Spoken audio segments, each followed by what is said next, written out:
오늘 우리에게 주신 하나님의 말씀은 사도행전 7장 54절에서 60절입니다.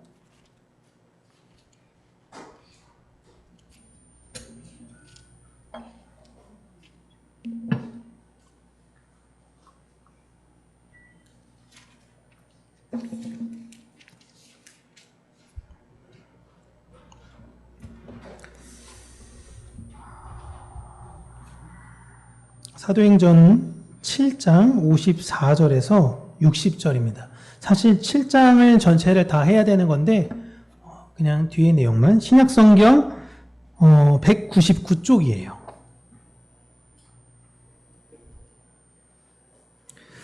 우리 함께 읽겠습니다.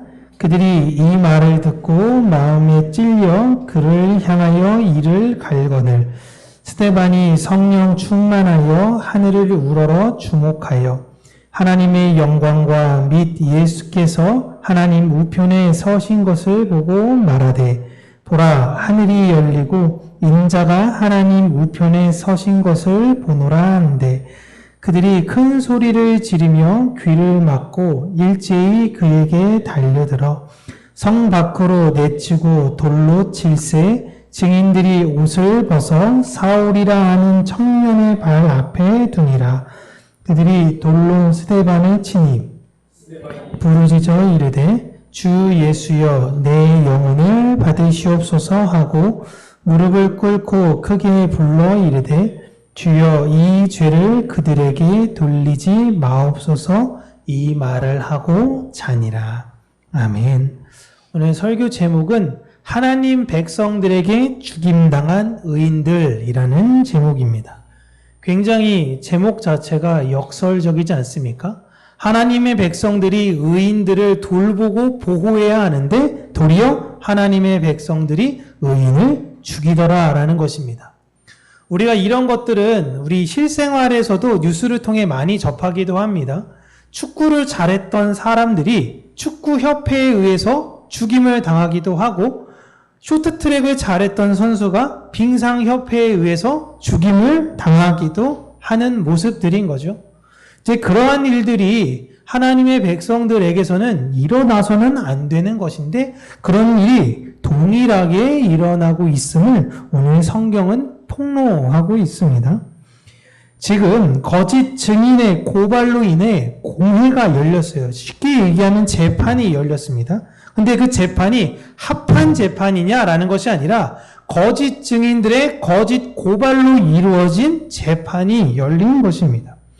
고발의 내용은 두 가지입니다. 첫 번째로는 스데반이 모세와 하나님을 모독했다라는 것이고 두 번째는 예수라는 존재가 우리의 성전을 헐고 율법을 마음대로 고친다라고 하는 것입니다. 이때 주심, 재판관인 대제사장이 이것에 대하여 피고발인으로 스데반 집사님에게 이런 주장을 했습니까? 라고 물어봐요. 그러면 했으면 했다, 안 했으면 안 했다 라고 이야기했는데 스데반 집사님은 그 내용에 관해서 변증을 하기 시작을 합니다. 첫 번째 제목에 관한 스데반이 모세와 하나님을 모독했다라는 제목에 대한 변증을 하는데 스데반 집사님께서는 모두가 다 알고 있는 아브라함에서부터 하나님의 언약을 이야기하고 있어요. 물론 이 부분에 있어서는 스데반 집사님이 전하는 내용의 이 디테일들, 자세한 것들이 맞냐 틀리냐 이렇게 접근하시면 안 돼요. 당시에는 그냥 이렇게 해석을 했습니다. 하나님께서 아브라함과 맺으신 언약은 1차적으로 모세에서 완성이 되었음을 스데반 집사님은 이야기해요. 그리고 모세는 언젠간 나와 같은 선지자가 올 것이니 너희들은 반드시 그의 말은 잘 들어야 한다라는 내용까지 이야기를 합니다. 분명히 모세와 같은 선지자가 올 것을 얘기했다라는 것을 지금 고발했던 모든 사람들은 다 알고 있는 내용이에요. 그러니까 우리는 지금 올 모세와 같은 사람을 기다리고 있는 거예요. 스데반 집사님은 나는 모세와 하나님을 모독한 적이 없고 도리어 모세가 하나님으로부터 들었던 다시 오시기로 했던 모세와 같은 선지자가 바로 예수님이다 라고 주장을 하는 겁니다. 그럼 내가 어떻게 모세와 하나님을 모독한 것이냐? 예수님이 바로 하나님이 보내신 모세와 같은 사람이다 라고 주장을 했던 겁니다. 고로 나는 모세와 하나님을 모독한 것이 아니라 도리어 하나님과 모세의 말씀을 믿고 따르는 사람이다 라고 주장을 한 거예요. 그리고 두 번째 죄목인 예수님이 성전을 헐고 율법을 마음대로 고치려는 것에 대해서 이야기를 합니다. 이 성전이 세워지기 전에 하나님께서 모세를 통하여 성막이라는 것을 짓게 하셨고 그 성막이 다윗의 때까지 있다가 솔로몬에 의해 성전으로 바뀌었다라고 이야기를 합니다. 고로 성전이라는 건 성막의 전신이에요. 성전이 중요한 게 아니라 성전의 원형인 성막이 중요한 거예요. 고로 그 성막의 특징은 어떤 것이냐? 하나님의 뜻에 따라 구름기둥, 불기둥에 따라 이동하고 다녔고 어떤 곳에 사람에 따라서 때로는 이곳에 있고 때로는 저곳에 있었던 것이다. 고로 하나님의 계신 곳은 어디에 딱 한 군데에 정해져 있는 곳이 아니라는 걸 이야기하고 있는 거예요. 또한 성전은 하나님을 가둘 수 있는 곳이 아니다라고 이야기합니다. 이 내용을 위해 스데반 집사님께서 이사야 66장 1절과 2절의 내용을 인용해서 설명해 주시는데 제가 읽을게요. 여호와께서 이와 같이 말씀하시되 하늘은 나의 보좌요 땅은 나의 발판이니 너희가 나를 위하여 무슨 집을 지으랴 내가 안식할 처소가 어디랴 나 여호와가 말하노라 내 손이 이 모든 것을 지었으므로 그들이 생겼느니라. 무릇 마음이 가난하고 심령이 통회하여 내 말을 듣고 떠는 자 그 사람은 내가 돌보려니와 라고 말씀을 하십니다. 하나님은 이 세상 모든 걸 다 지으셨다라고 이야기해요. 그런데 고작 성전이라는 것이 무엇인데 내가 그곳에만 있다라고 너희들은 생각하는 것이냐라는 거예요. 성전을 솔로몬이 세웠다라고 이야기하지만 실제 그걸 지은 것은 성막을 이렇게 지으라고 알려주신 하나님이시다라는 겁니다. 또한 하나님은 그렇기에 그 성전에만 머무시는 분이 아니라는 걸 스데반 집사님이 이야기하고 있는 거예요. 근데 이걸 스데반 집사님만 이야기하는 게 아니라 구약에 있던 선지자들이 반복적으로 계속했던 이야기들이에요. 하나님은 하나님의 말씀을 듣기 원하는 마음이 가난한 자, 애통하는 자, 하나님의 말씀을 진짜로 믿어서 진짜 하나님을 경외하는 자, 그들과 함께 있을 거라는 겁니다. 이게 진짜 중요한 거예요. 교회에 온다고 해결되는 게 아니라 그렇다고 뭐 교회 안 오면서 그 핑계 대라는 게 아니에요. 하나님은 어디에나 계십니다. 꼭 교회 주일에 가야지만 있나요? 이런 게 아니라 그들의 마음은 이미 강팍해진 거고 하나님이 진짜 원하는 건 마음이 가난하여 애통하여 하나님의 말씀을 진실되이 알기를 원하는 자와 함께 하신다는 것이고 그들의 특징은 주일날 일주일에 한 번은 예배 자리에 나와 하나님의 말씀을 경청하며 다른 이들을 도우려고 한다라는 것입니다. 즉 예수님은 성전을 하나님을 가두는 감옥으로 만들어버린 종교 지도자들을 비롯하여 그 자리에 자신들을 고발하고 있는 자부심만 가득한 유대인들에게 실상 그 성전을 너희들이 우상의 신전으로 만들어버렸다라고 이야기하고 있는 것입니다. 진짜 담대하죠. 그리고 마지막으로 나를 두 가지 죄목으로 고발하여 모세와 하나님을 모독하였다고 하고 성전을 무너뜨리며 율법을 훼손하겠다는 예수의 가르침을 동조했다는데 진짜 모세와 하나님을 모독하는 것은 너희들이고 성전을 우상화하며 율법을 알고자 하지 않는 너희들이 진짜 문제 아니냐라는 것입니다. 이런 문제는 근데 너희들에게만 있었던 것이 아니라는 거예요. 구약의 시대 속에 하나님께서 진실된 하나님의 선지자들을 긍휼한 마음으로 자신의 백성들에게 보냈는데 너희들과 같은 그 선배들, 그 조상들이 그들을 괴롭히고 죽였다라는 것입니다. 51절부터 우리가 53절까지 우리 함께 읽을게요. 51절부터 53절입니다. 시작.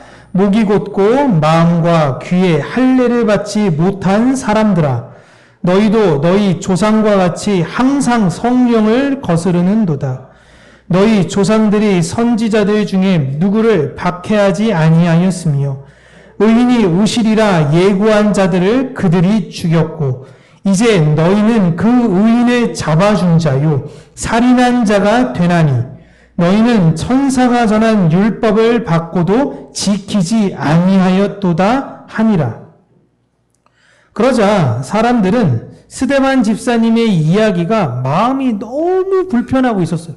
계속 듣고 있는 중에도 마음이 계속 불편한 중에 갑자기 하늘이 열리면서 하나님과 예수님께서 스데반 집사님에게 나타나십니다. 이 장면을요, 그 자리에 공회에 있었던 모든 사람들이 보았으면 끝나는 거예요. 하늘이 열리는 걸 보면 끝나요. 근데 유일하게 스데반 집사님만 보십니다. 그리고 회중을 향하여 하늘을 보십시오. 예수님이 하나님 보좌 우편에 계십니다. 라는 말을 합니다. 근데 사람들이 하늘을 보니 아무것도 없거든요. 그래서 일제히 달려들어 스데반 집사님을 끌어낸 돌로 쳐 죽입니다. 비고발인의 아무리 황당한 발언을 하더라도 사실 이런 식의 처벌은 부당한 거예요. 이런 상황이 발생하면 사실 재판관들은 좀 흥분한 회중을 말려야 합니다. 최대한 논리적 처벌을 내려야 하는데 사실 재판관도 말릴 생각이 없어요. 그냥 재판관도 같은 마음이었던 것입니다. 특히 돌로 쳐 죽이는 행위는 부정한 사람들에게만 해당하는 형벌이에요. 조선시대 때도 이랬죠. 부정한 사람은 손에 닿기 싫어서 돌로 던져서 죽였습니다.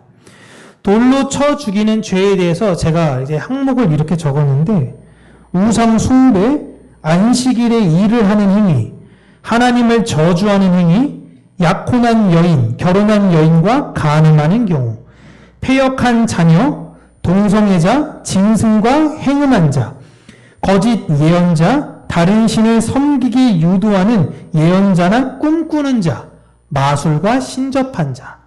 우리 젊은 세대에서 여기서 제일 충격적이었던 건 폐역한 자녀가 있어요. 폐역한 자녀. 부모를 막 알기를 우습게 알고 부모에게 함부로 말하면 어떻게 된다? 돌로 쳐 죽인다. 마을 사람들이 돌로 쳐 죽이는 거예요. 그런 사람들.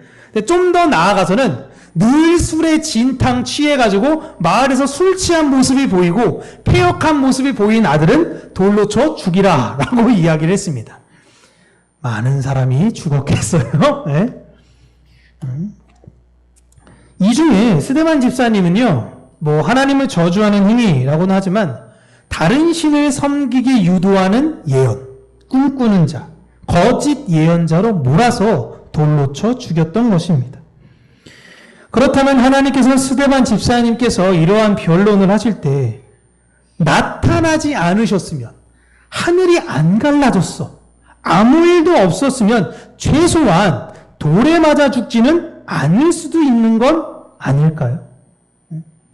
왜 이런 절체절명의 상황 속에, 아니 딴 때 나타나셔도 되지 않습니까? 집에서 내가 기도하고 있을 때 하늘이 열린다거나, 아니면 내가 누군가를 세례를 주는데 하늘이 열린다거나, 그때 하면 되는데 지금 절체절명의 상황에서 하늘이 열리고 하나님과 예수님이 등장하신 거예요. 그리고 거기 있는 사람들에게도 하나님 보호자 우편에 계신 예수님을 보여주면 사실 상황이 끝나요. 그런데 안 보여주세요. 지금도 많은 사람들이 그런 얘기합니다. 하늘이 지금 열려요. 그래서 지금 주일 예배 드리는데 하늘에서 음성이 들린다고 생각해 보세요. 예수를 믿어라. 안 믿으면 죽는다. 그럼 사람들이 믿을까요? 안 믿을까요? 물론 뭐 이거에 대해서 여러 시시비비가 있고 사람들에 대해서 찬반이 나뉠 수도 있긴 하겠지만 많은 사람들이 흔들릴 거예요. 그리고 이렇게 경고까지 했는데 안 믿으면 진짜 죽어야 되는 거죠. 근데 하나님 그렇게 안 하시잖아요. 왜 이 사람들한테는 안 보여주시고 스데반 집사님에게만 보여주신 것입니까? 또 그 자리에 다 불신자, 이방인들만 있는 건가요? 자칭 하나님의 백성들 스스로는 우리는 하나님을 지키는 자야, 나는 믿음이 있는 사람들이야 라는 사람들한테는 왜 감추신 걸까요? 그 결과 그들은 하나님께서 보내신 의로운 자를 죽인 것입니다. 이게 굉장히 시사한 게 무서운 게요, 여러분. 내가 구약 성경을 읽을 때마다 야, 이 사람들은 진짜 나빴네. 왜 이렇게 의로운 사람들을 자꾸 죽여? 이사야도 죽이고 예레미야도 죽이고 자꾸 이렇게 사람들이 의로운 사람을 죽인 거야. 그런데 이들의 의도는 알고 하는 게 아닌 거예요. 이게 너무 무서워요. 나도 모르게 내가 생각하는 고집과 아집으로 하나님이 보낸 진실된 사람을 내가 죽일 수 있는 거예요. 이게 얼마나 무서운 겁니까? 이거 언제 나중에 밝혀져요? 내가 죽을 때. 죽고 나서 아니 하나님은 진짜 몰랐어요. 그러니까 왜 더 열심히 알려고 하지 않았어? 네 안에 있는 것과 왜 치열하게 싸우지 않았어? 그럼 뭐라고 변명해야 돼요? 이게 너무 무서운 거예요. 하나님께서 어둡게 하는 사람을 끝까지 어둡게 만드시는 거예요. 이 사람들이 이전에는 누굴 죽였냐? 예수님을 죽였어요. 십자가에 못 박아라. 그리고 지금은 스데반 집사님을 죽이십니다. 자신들이 틀렸다고는 눈꼽만큼도 생각하지 않아요. 근데 그 자리에 누가 있습니까? 사울이 있었죠. 바울입니다. 사울도 마땅하게 여겼어요. 그런데 나중엔 이 사울이 예수님을 또 스데반 집사니까 똑같은 상황으로 만나게 돼요. 그리고 나서 변화되니까 사람들이 누구를 죽여요? 바울을 죽이려고 그래요. 바울을. 나는 틀리지 않아. 나는 틀릴 리가 없어. 니네가 틀린 거야. 이런 상황은 여러분 역사 속에서 계속 반복적으로 일어납니다. 오늘날은 안 그러는가? 그런 거 없어요. 하나님의 말씀을 참되게 전하는 의인들은 이방인의 손에 의해서 죽기보다는 하나님 백성이라고 말하는 자들의 손에 의해 죽는 것입니다.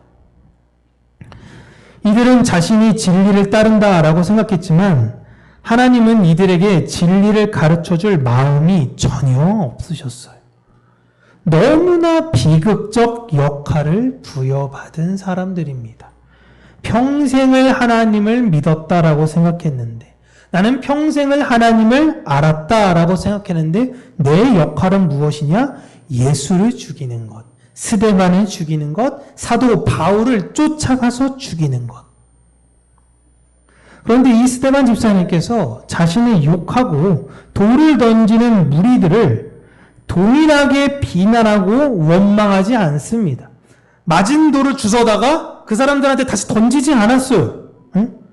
이들을 향하여 하나님, 이 죄를 저들에게 돌리지 말아달라고 작은 소리로 이야기한 것도 아니에요. 모두가 들릴 수 있게 큰 소리로 외쳤습니다. 하나님, 마치 하늘에서 나를 바라보시는 하나님을 향해 하나님, 이 사람들이 왜 저렇게 했는지를 모르니까 나를 죽인 그 죄는 하나님께서 잊어주세요. 마지막까지 긍휼을 하나님께 구합니다. 그런 사람을 향해서 계속 돌을 던지고 있는 거예요. 그렇게 스데반 집사님은 자신의 사명을 마치셨습니다. 그걸 오늘 문학적 표현으로 잔다라고 이야기를 했죠. 그런데 그 옆에서 이 모든 것들을 보았던 사람이 있으니 그가 바로 사울이라 하는 청년이었습니다. 놀라운 것은 의인을 핍박하여 죽인 사람들 중에 가장 강성으로 있었던 사울. 그러니까 옷을 어디다 앞에다 놓았냐면 사울 앞에다 놓았다라는 건 그게 뭐냐? 스데반에 대한 죽음은 누가 다 책임지겠다라는 거냐면 사울이 책임지겠다는 거예요. 이 사람의 죽음은 내가 책임지겠습니다. 나한테 갖고 오세요. 마땅하게 여겼어요. 가장 강성했던 그를 하나님께서 스데반 집사님을 이어 복음을 전할 계승자로 예비하셨다라는 거예요. 그래서 저는 복음이라는 건 하나님의 사랑과 하나님의 은혜는 누구를 통해서 어떻게 전달될지를 전혀 예상할 수가 없는 거예요. 야, 진짜 신앙생활 저 따위로 되나? 라고 싶은 사람들을 통해서 하나님께서 놀라운 역사를 하실 수 있고 도리어 신실하게 하나님을 믿고 따라갔던 것 같은데 그를 통하여 하나님의 반대된 역사가 일어날 수도 있는 거예요. 그러나 분명한 건 복음은 의인의 피로 전해진다라는 것입니다. 아벨에서부터 그 피가 계속 이어져 오게 되었고 그것이 우리에게까지 오게 된 것입니다. 생각해 보세요. 우리가 우리 자녀들을 위해서 얼마나 많은 희생과 피를 흘리고 있는가. 대부분 시대 속에 의인들은 항상 소수였습니다. 그러나 하나님은 항상 다수를 통해서 무언가를 변화시키신 것이 아니라 하나님을 진실되게 믿는 살아가는 소수의 남은 자들을 통해서 일하셨습니다. 이걸 우리는 기억해야 돼요. 예수님께서 이 세상을 뒤집어 엎는 데는요, 12명의 제자였으면 충분했던 겁니다. 하나님이 변화시키고자 한다면요, 여러분 한 분으로, 그리고 우리 평강교회로도 충분합니다. 평양에서 일어난 1907년의 대부흥이 몇 명에서 시작이 됐냐면 2명에서 시작이 됐어요. 두 여인이 우리 기도합시다 했던 그 기도에서 전국의 대부흥이 일어나게 되는 것입니다. 하나님께서 하시고자 한다면 충분해요. 교회는 인원의 많고 적음을 신경 쓰는 그런 곳이 아닙니다. 하나님은 무한하세요. 우린 무한한 하나님을 믿고 전능한 하나님을 믿습니다. 그분이 하시고자 하는 모든 일들은 그분이 스스로 다 이루신다라는 것을 신뢰하며 우리는 이 땅에서 무엇을 하냐? 우리에게 맡겨진 사역을 하면 되는 것이에요. 스데반 집사님 여러분 너무 짧지 않습니까? 이제 임명받고 얼마 되지도 않고 이제 뭐 좀 본격적인 사역을 시작하려고 하는데 돌아가셨어요. 이렇게 신실한 사람이, 이렇게 대단한 사람이, 근데 그것이 스데반 집사님에게 주어진 사역이었던 거예요. 우리가 이 시대에 예수 그리스도라는 구원의 방주를 만드는 노아의 사명을 가진 자임을 기억하세요. 큰 방주를 노아의 가족 8명이 만들었잖아요. 그런데 완성했잖아요. 그리고 하나님의 말씀대로 되었잖아요. 하나님께서 수백, 수천, 수만 명 동원해서 방주를 만든 것이 아니라는 것을 기억하시고 오늘도 우리에게 맡겨주신 일들 잘 감당하고 그 사명대로 살아가는 저와 여러분, 우리 평강교회가 되기를 주님의 이름으로 축복합니다. 기도하겠습니다. 살아계신 하나님 아버지, 내가 끊임없는 영적 전쟁 속에 내가 내 안에서 나는 의롭게 살려고 의로운 자이신 예수 그리스도를 온전히 잘 믿고 따르고 섬기고 있는가? 내 삶 가운데서 그러한 영향력들, 그러한 하나님의 뜻들이 온전히 잘 이루어지고 있는 것인가? 늘 주의하고 살피며 깨어있는 심령들이 되게 하여 주시기를 간절히 원합니다. 각자 우리에게 맡겨주신 바 하나님의 그 뜻과 사명들을 잘 이루어가며 내가 나의 유익을 위해서 이 세상을 살아가는 것이 아닌 하나님의 나라와 그의 뜻을 위해서 살아간다라는 것을 기억하며 오늘도 묵묵히 우리에게 주어진 일들을 잘 감당하며 살아가는 우리 평강교회 모든 성도님들이 될 수 있도록 은혜 허락하여 주시옵소서. 예수님 이름으로 기도합니다. 아멘.